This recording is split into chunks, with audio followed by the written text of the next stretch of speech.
Une nouvelle réforme des lycées professionnels est dans les tuyaux. Dans ce contexte, il nous semblait important de tenter de comprendre les enjeux et les conséquences de ces changements.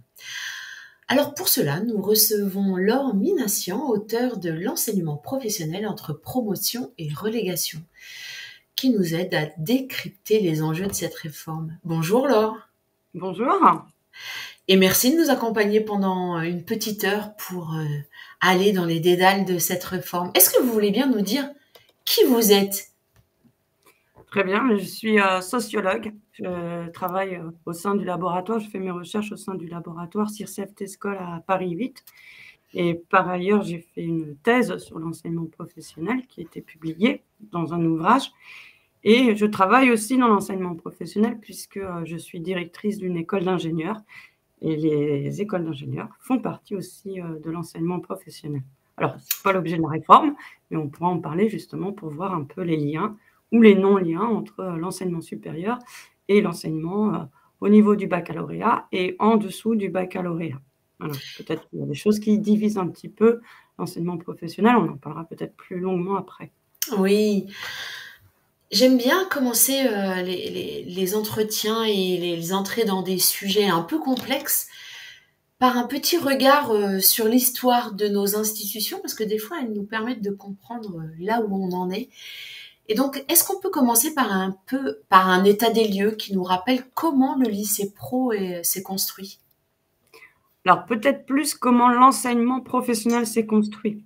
Très bien. Parce qu'en fait, il hérite d'histoires un peu variées. Et d'ailleurs, l'enseignement professionnel est loin d'être homogène, contrairement à ce qu'on entend aujourd'hui. Mais au tout départ, si on veut aller dans les choses les plus simples, l'enseignement professionnel a été créé pour sortir l'enfance de l'usine, ou des champs d'ailleurs, puisque au cours du 19e siècle et avant, il s'agissait, on mettait les enfants au travail dès l'âge de 8 ans, même avant. Alors, il y a un philosophe qui avait écrit L'enfant à l'usine à 8 ans, qui est déjà un peu daté, Jules Simon, auquel on peut se référer, puisque les enfants, effectivement, étaient dans les usines. On les employait pour leur petite taille et pour leur habileté, notamment pour les métiers à tisser, mais aussi pour la mine, mais aussi pour les champs. Et ces enfants étaient très peu rémunérés. Pour faire simple, un homme gagnait 11 francs par jour, une femme 1 franc et un enfant 75 centimes s'il avait entre 13 et 16 ans. Donc, on voit bien qu'il y a eu un profit, en fait, des catégories les plus pauvres au profit, finalement, de l'entreprise. Donc, on a sorti progressivement l'enfance du travail. Alors, c'est quelque chose qui s'est élaboré au cours du 19e siècle et puis qui s'est mis en place véritablement au 20e siècle avec la loi Astier, c'est-à-dire l'obligation d'avoir des enseignements professionnels hors de l'usine en 1919. Puis, avec le Front populaire en 1936, on a créé, avant bien sûr, mais on a mis en avant le CAP, qui est un certificat d'aptitude professionnelle. Donc, c'était un diplôme très prestigieux jusque récemment. Et le CAP est devenu un diplôme national après la libération. C'est-à-dire qu'il pouvait y avoir une centaine de CAP différents sur le territoire pour une même spécialité. Et le CAP a été mis dans les mains de l'éducation nationale, puisque jusqu'à la libération, même un peu avant, c'était les employeurs qui délivraient le CP ou le CAP. Le CP étant l'ancêtre du CAP. Voilà donc un peu l'histoire de l'enseignement professionnel, alors qu'il ne s'arrête pas que là, puisqu'en fait, on a aussi les compagnons qui sont beaucoup plus anciens, qui sont en fait l'élite de l'artisanat. Et puis, on a d'autres écoles, notamment les écoles d'arts et métiers, qui sont aussi des écoles prestigieuses et qui forment encore. Par exemple, on peut penser à l'école Boulle. L'école Boulle forme aussi à l'enseignement professionnel. Et donc, c'est aussi une école très prestigieuse. Et puis enfin, si on regarde du côté des écoles d'ingénieurs, la CTI, la Commission des titres d'ingénieurs, a été créée en 1934. Et l'objectif, c'était bien sûr la formation des ingénieurs de haut niveau. C'est toujours le cas. et c'est conjoint avec le Front populaire. Donc, beaucoup d'histoires différentes, donc un enseignement qui n'est pas homogène du tout. Mmh, mmh. Et dans les années 60, évidemment, on a cherché à massifier, d'abord à démocratiser, puis à massifier l'enseignement, avec en 1975 la loi Haby qui faisait du collège une école unique, puisqu'avant on était soit dans le réseau primaire, soit dans le réseau secondaire, c'est-à-dire qu'on faisait les petites classes de lycée dès tout petit, puis on finissait au lycée, les petites classes de lycée étant historiquement le CP, le CE1, le CE2, alors que dans l'enseignement primaire, on recevait plutôt des élèves de catégorie populaire avec à la fin le certificat de fin d'études, voilà, pour clôturer les études, encore qu'il était bien difficile de l'obtenir. Peu de passerelles entre les deux, donc 75, c'est le moment où on va bénéficier du collège unique. Moi, j'ai bénéficié du collège unique, j'en suis ravie, on va peut-être revenir dessus, puisqu'il semble qu'on y revienne. En 1984, Jean-Pierre Chevènement annonce l'objectif politique d'atteindre 80% d'une classe d'âge au baccalauréat. Suite à ça, né en 1985, le baccalauréat professionnel, qui n'existait pas. Et donc, le baccalauréat professionnel a été finalement l'arrière-cour, on pourrait dire, de l'école et de l'objectif politique d'amener 80% d'une classe d'âge au baccalauréat. Ce qu'on atteint, bien sûr, mais qu'on n'atteindrait pas sans l'enseignement professionnel. Quel est le pourcentage? Je trouve toujours intéressant d'avoir le pourcentage, en fait, entre... Quand on parle du bac, on parle... Je pense que dans l'inconscient collectif de beaucoup de gens, on pense on pense au bac général, mais quel est le pourcentage entre le nombre de bacheliers au bac général et au bac professionnel? Au bac général et au bac technologique, on a quand même une majorité d'élèves, mais 30% d'entre eux, un tiers d'entre eux, donc c'est quand même assez conséquent, vont suivre plutôt la voie professionnelle. Donc, on voit bien qu'il y a un effet quand même en termes de quantité d'élèves qui vont aller au baccalauréat. Alors après, il faudra se poser la question, quel type de baccalauréat et pour quel type d'élèves? Et est-ce qu'ils choisissent est-ce qu'ils choisissent leur filière?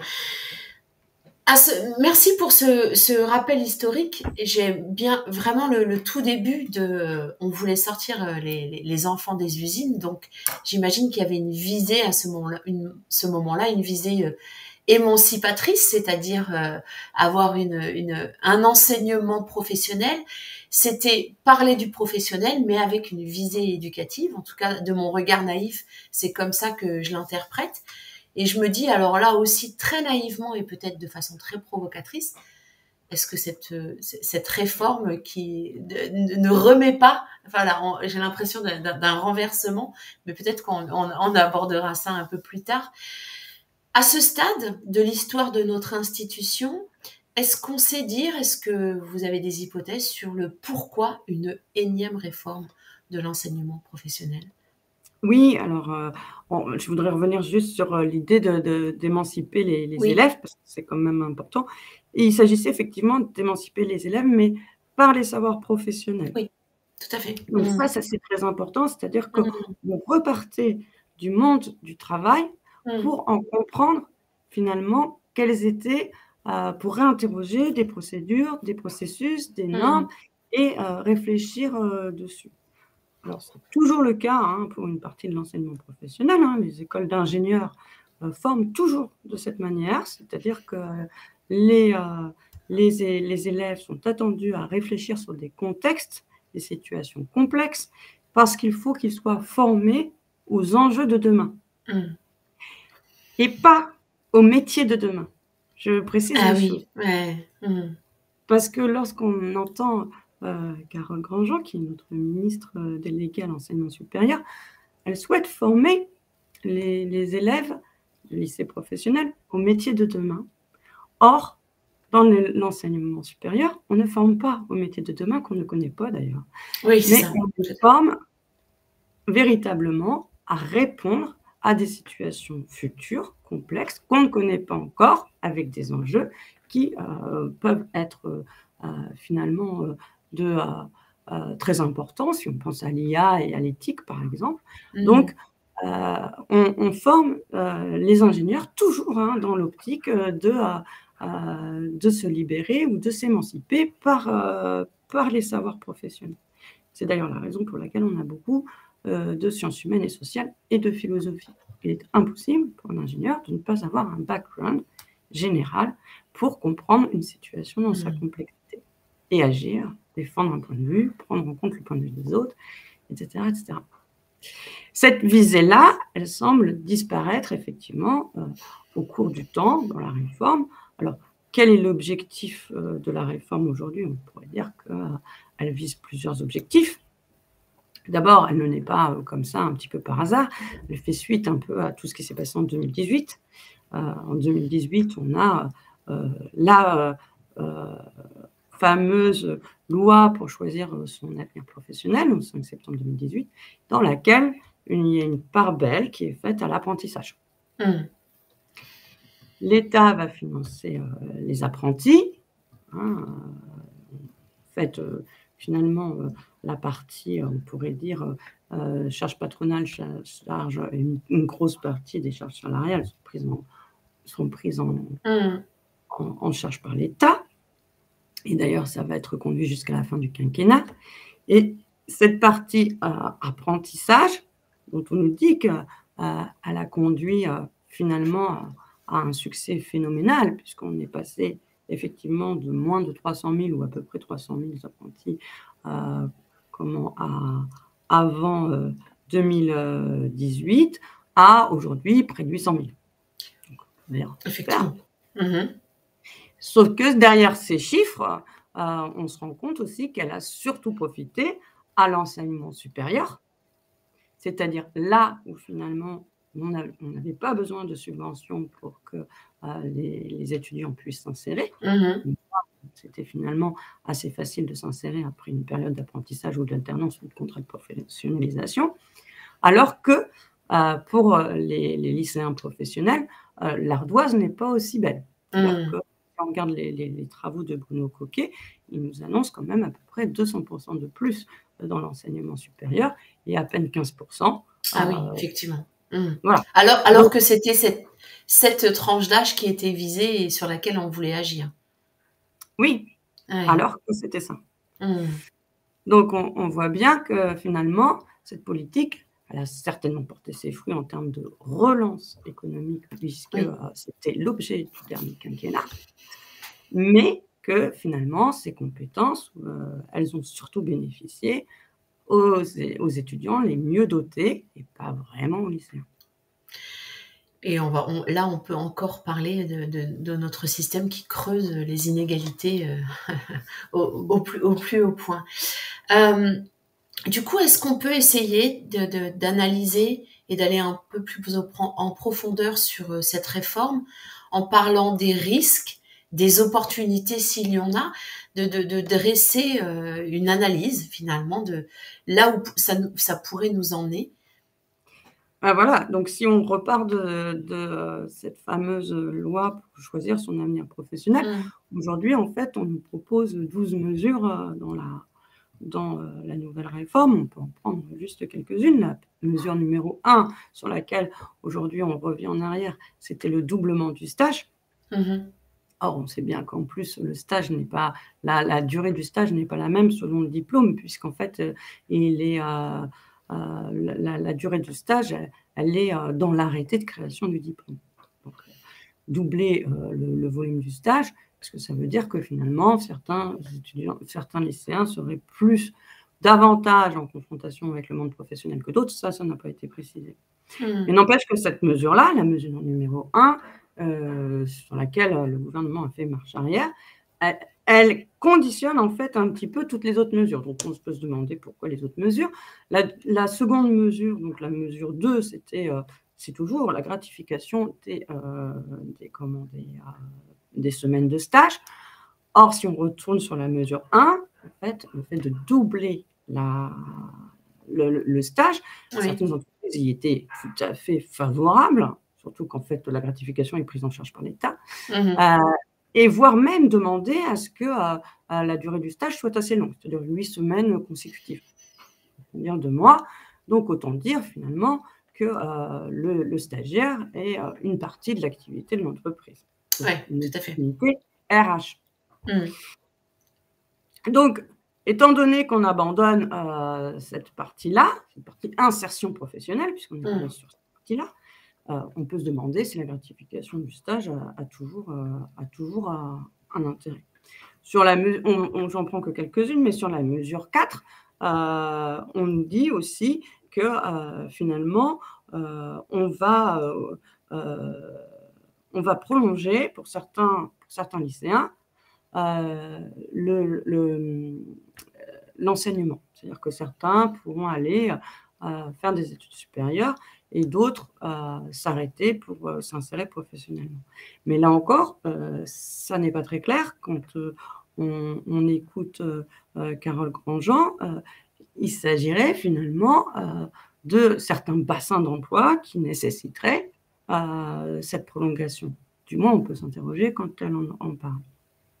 Si cette hypothèse est juste, ça veut dire que finalement, il y a une espèce d'adaptation au bassin local, au marché local de l'emploi, Mmh. pourquoi pas, après tout, hein, mais que ça divise évidemment les élèves entre ceux qui auraient besoin pour être efficaces, de continuer ou de prolonger leurs études et puis d'autres qui seraient finalement déjà formés pour s'insérer directement. Et puis bon, l'autre problème ou l'autre risque, c'est que si les lycéens doivent choisir s'ils doivent continuer ou pas leurs études, ces lycéens, dont certains sont quand même issus de catégories populaires et qui se sentent délégitimes à continuer dans Oui. l'enseignement supérieur, évidemment, ça fait encore de la division dans la division. Mmh.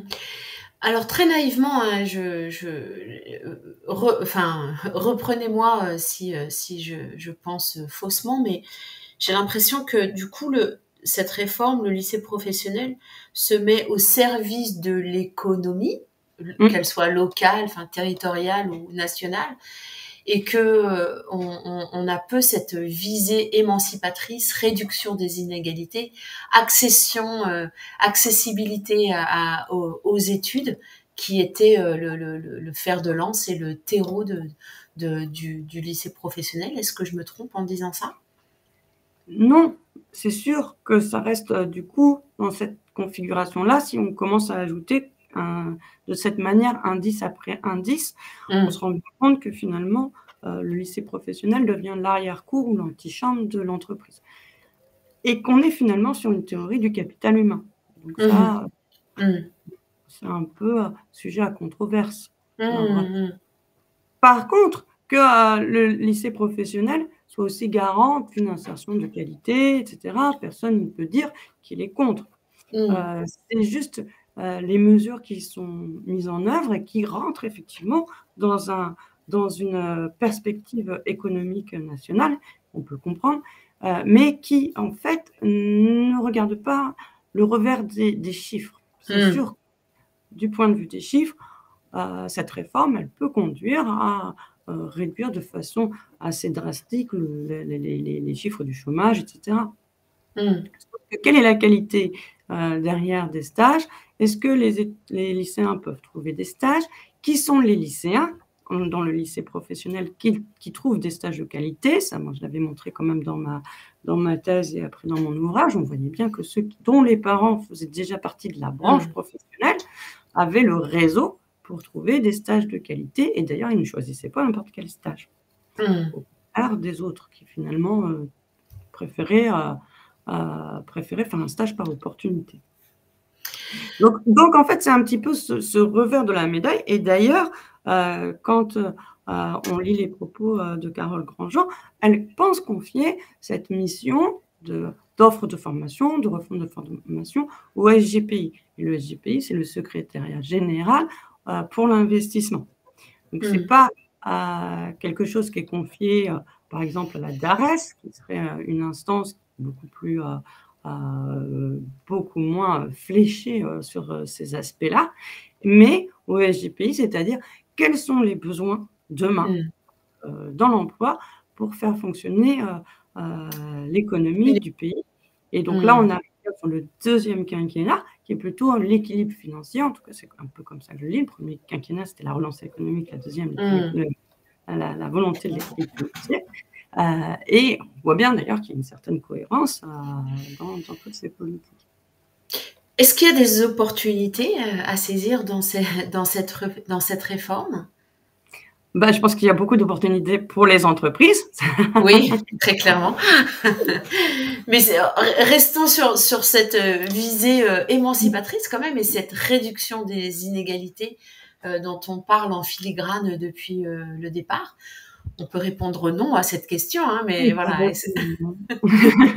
Peut-être qu'il y a des opportunités d'insertion professionnelle et d'emploi, c'est-à-dire qu'il faut être quand même nuancé et que c'est mieux d'avoir un emploi que de ne pas en avoir. Tout à fait. Donc, c'est ça, en fait, l'effet d'opportunité. Et l'effet de risque, évidemment, de continuer à diviser l'enseignement professionnel de façon un peu dans une perspective finalement typiquement économique. Et donc, finalement, ça n'offre pas l'opportunité de penser que parmi les élèves de l'enseignement professionnel, certains pourraient apporter des choses très créatives pour le pays ou pour l'économie ou pour penser différemment ou pour penser l'innovation, et que c'est comme s'il y avait une forme d'homogénéité des étudiants ou des lycéens du baccalauréat et en dessous le baccalauréat, finalement, dont on n'attendrait pas plus et dont on n'attendrait pas quelque chose qu'on ne connaît pas encore, qui serait capable potentiellement de mettre en œuvre. Et ça, c'est quand même se priver ou c'est gâcher des opportunités pour le pays, si on veut, ou pour l'innovation, pour penser différemment. C'est un petit peu dommage. Si on passe à un niveau un peu plus macro et on regarde le lycée professionnel, notre système éducatif de façon générale, j'ai l'impression que, alors les chiffres le disent, hein, on creuse les inégalités, il y a une espèce de relégation des classes populaires. Et comment on peut se sortir de ça et quel défi ça représente pour le lycée professionnel de tenter, malgré ou avec cette réforme, de continuer à maintenir cette visée émancipatrice pour tous et toutes? Alors, peut-être que là où je vais noircir un peu le tableau et puis je vais répondre après. Et là où il faut être quand même vigilant ou se dire qu'on arrive quand même à quelque chose qui est très risqué, c'est qu'au-delà de la réforme de l'enseignement professionnel, on a aussi quelque chose qui se passe au collège avec la volonté de découvrir les métiers à partir de la 5e. Ça existait déjà parce qu'on avait les SECPA, parce qu'on avait les classes pré-pro, etc. Mais là, on peut s'interroger sur le fait de conserver le collège unique ou pas. Chaque fois qu'on a ce type d'annonce, ça met en cause le collège unique. Donc, cette visée émancipatrice, elle commence par le collège unique, de toute façon, puisque le collège unique est fondé sur la démocratisation de l'enseignement. Donc ça, c'est le premier point. Qu'est-ce qu'il faudrait faire? Le deuxième point, pour garder, conserver ou recréer cette vision émancipatrice, on peut aussi retourner voir la philosophe Simone Veil, qui montrait qu'entre l'ingénieur et l'ouvrier, il y avait des savoirs professionnels que détiennent certains et pas d'autres. L'ouvrier a des savoirs professionnels que ne détient pas, même s'il fait un stage ouvrier, l'ingénieur. Comme l'ingénieur ne détient pas. Bon. Et donc, l'idée de Simone Veil, c'était que, justement, tout le monde puisse contribuer à l'amélioration du travail. Parce que le travail, au fond, c'est quoi? C'est un adressage à autrui, dirait Simone. C'est-à-dire, je ne travaille pas uniquement parce qu'il faut que je gagne ma vie, même si aujourd'hui on en est un peu Oui, à ce tout discours-là. à fait, complètement. Mmh. Mais le travail, chez Simone Veil, c'est un geste qu'on va adresser à. L'objectif du travail, c'est toujours, finalement, de proposer quelque chose à quelqu'un, que ce soit Mmh. un produit, un service, etc. Donc, il y a un sens du travail. Et ce sens du travail, aujourd'hui, on n'en parle pas. Et dans le sens du travail, évidemment, pour Simone Veil, l'ouvrier, le technicien et l'ingénieur doivent travailler de concert parce qu'ils détiennent chacun des savoirs différents. Donc, cette visée émancipatrice, elle commence peut-être par là, à dire Mmh. qu'est-ce que le travail? Et donc, si on commence à dire qu'est-ce que le travail et que chacun détient des savoirs différents mais utiles et qu'il faut les mettre en commun, eh bien, on voit bien que du coup, ça unifie l'enseignement professionnel. Alors que jusqu'à présent, il est stratifié. Donc c'est Mmh. cette unification-là qui, finalement, est d'importance. Et puis j'ajouterais aussi qu'en 2018, on a déjà réduit les savoirs généraux de façon Oui. assez importante. Heu et là, je lisais, très récemment dans un quotidien, une enseignante qui disait qu'elle avait fait, en histoire-géographie, la décolonisation en un quart d'heure, car elle n'avait pas plus de temps. Mais c'est bien normal puisque, finalement, cette réforme a réduit, le nombre d'heures d'enseignement et on est passé presque à 1 heure par Mmh. semaine, pour les lycéens les bacheliers de lycée professionnel. Beaucoup moins pour les CAP d'ailleurs. Donc finalement, ces savoirs généraux ont diminué, mais on nous annonce que finalement, on va augmenter les savoirs fondamentaux. Mais les savoirs fondamentaux ne sont pas des savoirs généraux. Donc qu'est-ce que les savoirs fondamentaux? Mmh. Donc, quand on retourne toujours à la lecture, hein, des discours de Carole Granjean, on comprend que les savoirs fondamentaux, c'est lire, écrire, compter. Je dis un peu comme ça, mais c'est les Oui, calculs, mais oui, c'est ça. Mais de les toute manière, dans le discours commun, les savoirs fondamentaux, c'est bien cela. C'est bien cela dont on parle, hein, effectivement. donc finalement, on remplacerait les savoirs généraux par des Mmh. savoirs fondamentaux. Ça dit quand même quelque chose de la Pardon, je manière vous dont on interromps, Laure, mais les du coup, les savoirs généraux, ça serait lesquels? Je veux bien qu'on l'explicite pour le coup. c'était français, mathématiques, arts, de Mmh. mémoire et histoire-géographie. Oui, C'était des disciplines. tout à fait. Alors que les savoirs fondamentaux, bon, on arrive sur finalement quelque chose qui est relativement basique, mais ça dit quand même quelque chose de ce qu'on entend ou de ce qu'on perçoit des lycéens professionnels, Mmh. qui sont en CAP ou en lycée pro. Et Mmh. ça m'évoque quand même beaucoup, Serge Pogam quand, il explique la différence, entre une politique, éducative et puis Eh une oui. politique d'assistanat. Mmh. Et donc on peut se demander si finalement on n'est pas sur une j'en sais rien, hein, moi je pose juste Mmh des mh. questions, Tout si à on n'est fait, pas oui, oui. si on n'est pas sur une théorie, du capital humain doublée, d'une dialectique de l'assistanat. Et Ça donc veut dire que là, finalement on est en train d'abandonner oui, tout ce qui est éducatif dans l'accompagnement de nos élèves, quels qu'ils soient. bah, en fait, c'est un peu le danger, je pense Mmh, mmh, et c'est vraiment là-dessus qu'il faut rester, assez vigilant. Encore une fois parce que, bien sûr, on peut dire, parce qu'on a le souci de l'égalité ou de la démocratisation et cetera, mais surtout, moi je dirais parce que, les élèves, ne sont pas plus bêtes que les autres dans l'enseignement professionnel et et oui. qu'ils peuvent apporter des choses, et que c'est quand même dommage finalement, de s'en priver. Heu, donc c'est plutôt ça, qu'il faut, regarder, c'est-à-dire de façon un peu dynamique et un peu, dans l'esprit, finalement, de ce qui est utile, bien sûr, mais ce qui est utile n'est pas forcément, ce qui est, pratico-pratique dans l'instant présent. Mmh. Mais du coup, on voit l'enjeu, dans la société de façon générale de déconstruire ou d'interroger les représentations qu'on a justement du potentiel, et des possibilités, des classes populaires. parce que on sait que, par exemple, qu'on sait que pas le, le pourcentage d'élèves issus de classes populaires ne correspond pas à la réalité. Il y a bien des biais dans notre institution qui nous font penser, qui nous laissent à penser que les élèves issus de classes populaires n'auraient pas les mêmes potentialités que les autres. Et il y a un vrai travail de fond dans notre société.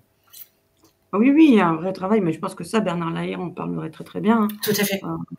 Entre finalement la distance aux normes dominantes de l'école et puis celle adoptée dans les groupes sociaux, certains groupes sociaux, dont certaines catégories populaires. Il faut savoir que quand même les catégories populaires sont les catégories les plus hétérogènes. Les catégories moyennes et supérieures sont beaucoup moins hétérogènes. Donc, on ne peut pas penser de manière homogène les catégories populaires. On a tendance à faire. Donc, du coup, c'est cette distance-là qu'il faudrait travailler en amont ou en aval. Finalement, on peut faire les deux. Mais c'est ces travaux-là qu'il faudrait reprendre et réinterroger pour se dire quel est finalement l'enseignement professionnel dont certaines écoles très prestigieuses font partie. C'est le cas de la mienne, c'est le cas par exemple du réseau des écoles centrales ou de l'X, hein, si on va très très loin. Ça reste des écoles professionnelles. Donc on voit bien qu'il y a une hiérarchie très très forte entre finalement le haut du panier qui est quelque chose d'assez difficile à tenter et puis quelque chose où finalement on met un petit peu tous les élèves dont on ne veut pas dans une école qui n'est pas forcément pensée pour eux d'ailleurs, ni pour les enseignants. Et oui, c'est ça. Alors on va commencer par parler des élèves qui, du coup, comme vous le dites, ne choisissent pas forcément la place là où ils sont. Et cette question de l'orientation subie, est-ce que vous avez des hypothèses enfin, quel est le travail à bras-le-corps qu'on doit avoir sur cette orientation subie? Imaginez un grand pourcentage d'élèves qui n'est pas qui n'est pas là où ils ont envie d'être. C'est un vrai souci pour notre société, non? Oui, alors ça, l'orientation, je dirais que ça, c'est un autre axe de recherche. Que les orientations dites subies, mais moi je pense qu'elles sont toutes subies finalement. Oui. Pas, Oui, c'est vrai. Un élève de grand patron qu'il faut qu'il aille faire un CAP. C'est vrai, vous avez raison. Ouais, tout à fait. Peut-être on en trouverait quand même, mais ce serait infinitésimal. Pour le coup, mais elle serait vraiment choisie. Mais pour le coup, l'orientation subie, ça me pose toujours question, en fait, parce que alors là où par contre on voit des différences dans les propos des élèves, c'est que les élèves en alternance, en lycée professionnel, en tout cas certains d'entre eux, disent en entretien qu'ils ont été obligés de penser à leur profession. Tandis que les autres, ceux qui continuaient, n'avaient pas besoin d'y réfléchir. Ça, et ils le disent, il y a une pression très forte là-dessus. Donc la question de l'orientation subie, elle apporte quand même une pression assez conséquente sur les élèves. Alors, c'est une orientation finalement par défaut parce qu'on ne peut pas continuer dans la voie générale. Merci. Tous les élèves dans l'enseignement professionnel. Merci effectivement de me recadrer. C'est vrai que quand on imagine nos élèves qui sont en filière générale et qui n'ont pas forcément choisi leur orientation, mais le font par héritage ou par pression de leur milieu. Effectivement. Alors, certaines sont valorisées par notre société, d'autres moins. Voilà. Donc finalement, la différence est là. Et merci de le signifier de cette manière. On parle un peu du calendrier de cette réforme, de ce que ça génère chez les collègues. On a commencé à en parler dans la question précédente. On voit beaucoup, on a interrogé nos utilisateurs et les collègues qui nous suivent en lycée professionnel sur les inquiétudes qu'ils avaient. Elles sont beaucoup centrées autour, pour l'instant, de la question de leur matière va-t-elle être supprimée, mise en suspens? Voilà. Quel est le calendrier de cette réforme et à court terme, à long terme? Eh ben, on ne le connaît pas très bien, le calendrier Voilà. de cette réforme. On sait seulement que l'offre de formation est amenée à évoluer et qu'on nous annonce des suppressions de spécialités de diplômes non compensées par les ouvertures de nouveaux diplômes. Bon, ça, c'est un premier point. Mais évidemment, ce qu'inquiète les collègues, c'est de savoir si leur spécialité sera reconduite l'année prochaine ou s'ils vont devoir se reconvertir, sachant qu'on leur dit aussi que certains vont peut-être enseigner dans le premier degré. Alors là, ça doit faire très Oui, peur. ça doit faire très peur, effectivement. Donc, on nous annonce ça pour la rentrée 2023. C'est-à-dire que dans 3 mois, certains collègues sauront s'ils restent affectés à leur poste ou s'ils vont devoir changer de poste ou s'ils vont devoir se reconvertir, etc. Alors, bon, ça, c'est quand même un petit peu délicat pour eux. Et on peut comprendre qu'effectivement, ça génère de l'inquiétude. Alors, ce serait bien que quand même cette partie-là soit un peu décalée. Déjà pour laisser le temps au SGPI, puisque c'est le SGPI qui est nommé là-dessus, de revoir l'offre de formation. Je ne pense pas qu'on puisse l'avoir au niveau national en 3 mois, à moins qu'il soit vraiment très, très bon. Et d'autant que, toujours dans la mesure 7, on doit aussi revoir les contenus de formation. Ah oui, effectivement. Qui devraient être vus année après année, etc. Donc, il doit y avoir un calendrier beaucoup plus long terme. Mais du coup, ça me paraît délicat de faire rentrer une réforme dans un temps aussi restreint. La deuxième chose qu'on annonce pour 2023, c'est la gratification des stages. Alors, au début, pour tous les étudiants, pour tous les lycéens, finalement, pour ceux de terminale. Donc, l'ambition s'est légèrement modifiée. Quand on parle de gratification, on parle de rémunération. Alors, on parle d'une gratification parce que c'est pas une rémunération, c'est-à-dire il n'y a pas de droit attaché. Ah oui, d'accord, ok, très bien. Finalement, à la dépense, puis c'est surtout une dépense de l'État.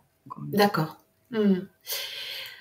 La dernière question, finalement, quand j'entends tout ce que vous proposez avec moi, mon regard assez naïf, d'ancienne enseignante du premier degré, je me dis comment, en tant que enseignante du secondaire, en lycée professionnel, on peut continuer à défendre un système qui est le nôtre, alors avec le devoir de réserve qui est le nôtre, avec notre posture de fonctionnaire, qu'est-ce qu'on doit garder à l'esprit pour continuer d'accompagner au mieux l'émancipation de nos jeunes? J'ai l'impression que c'est ça la question centrale.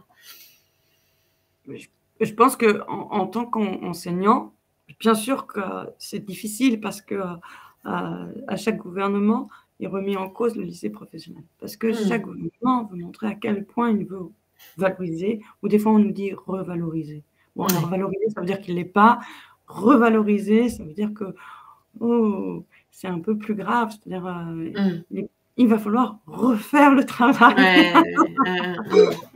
Alors bon, faut-il le valoriser ou le revaloriser? Je ne sais pas. Mais évidemment que c'est compliqué, puisque à chaque gouvernement, les collègues sont mis au devant de nouvelles réformes. C'est épuisant. Donc, peut-être qu'une des voies de sortie, en tout cas, c'est déjà de se sentir bien à sa place. Donc, surtout de ne pas rester isolé, parce que l'isolement plus les réformes, c'est sans doute compliqué. Donc, l'idée, en tout cas, de créer des associations qui existent déjà, d'enseignants, de finalement pouvoir discuter entre soi et aller, pourquoi pas, en formation dans les syndicats, ça fait partie des choses qui permettent de prendre de la distance sur son propre travail, parce qu'on parle du travail, du sens du travail pour les lycéens, futurs employés sur le marché de l'emploi. On parle peut-être pas trop du travail enseignant. Encore un axe de recherche d'ailleurs. Mais cette question du sens, elle existe aussi pour les enseignants. Donc, recréer du sens ou recréer du collectif. Parce qu'au fond, l'enseignement professionnel, c'était un projet, mais c'était un projet de société à laquelle ont adhéré les enseignants ou les travailleurs qui devenaient formateurs, etc. Donc, il y avait un vrai sens, finalement, collectif de cet enseignement. Donc, recréer du collectif qui existe toujours dans l'enseignement supérieur, mais qui se délite au fur et à mesure dans l'enseignement au niveau baccalauréat et inférieur. Donc, il y a quelque chose d'assez cohérent, d'ailleurs, quand on y pense. Parce que cette perte de sens ou finalement cette atomisation, on pourrait dire, du travail, elle s'accompagne finalement, on pourrait dire, d'une politique, encore une fois, je reviens sur cette dialectique de l'assistanat, d'une politique où finalement ces élèves-là sont moins pris en considération, ou alors ils sont pris en considération, mais en même temps on dit « oh les pauvres ». Ouais. C'est vrai. Donc, oui. Donc effectivement, cette manière de penser l'enseignement professionnel ou de penser les élèves, ça a des répercussions sur la manière dont on pense aussi les fonctions d'un enseignant de lycée professionnel, qui finalement, dans le pacte pour l'enseignement professionnel, on va leur demander de faire un certain nombre de tâches s'ils veulent être rémunérés davantage, mais enfin, quand même, on sent qu'il va falloir qu'ils les fassent. Donc, là encore, sur cette division de l'enseignement professionnel, on voit aussi une division du travail enseignant. Ouais. Du coup, j'ai l'impression à vous écouter que l'enjeu, là, on est à la croisée des chemins. Il y a quelque chose sur lequel il faut être très, très vigilant. D'un point de vue sociétal, il y a un choix de société qui est fait et de savoir si on a envie d'y participer ou pas. Et le collectif semble être une réponse pour remettre du sens, pour remettre des mots sur ce qui est en train de se jouer, pour reprendre à bras le corps les missions qui sont les nôtres. Et du coup, nous reprendre un peu d'action, enfin de pouvoir, voilà, de pouvoir d'action sur ce qui est en train de se passer.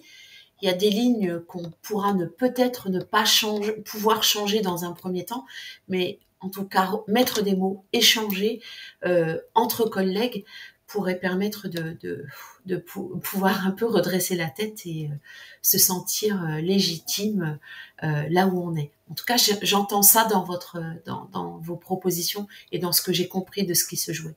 Mais tout à fait. Et d'ailleurs, Habermas parlerait de pouvoir d'agir. Donc, on est vraiment bien sur cette question-là. Ouais. Et d'ailleurs, ce pouvoir d'agir fonctionne, puisque au départ, on nous a parlé de doublement de testage, et finalement, le soulèvement, enfin en tout cas la controverse que ça a généré, a fait reculer sur cette partie-là. Donc, c'est tout à fait ça qui se joue, c'est-à-dire quel est le point de vue collectif.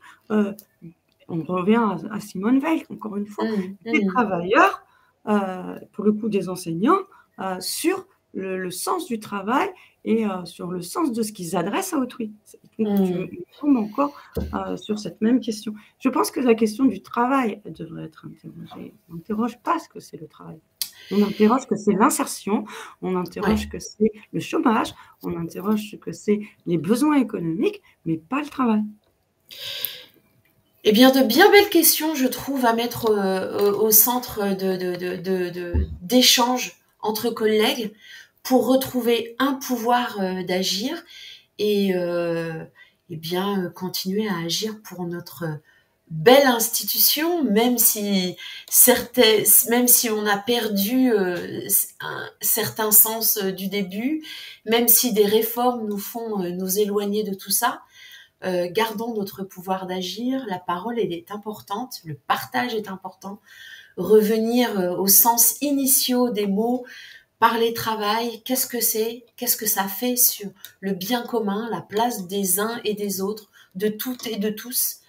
De bien beaux sujets que j'invite les uns et les autres à partager en cette fin d'année 2023, pendant l'été et à tout autre moment d'ailleurs de ce parcours. Merci beaucoup, Laure, pour ces éclairages. Merci Nathalie Et à bientôt. et à bientôt.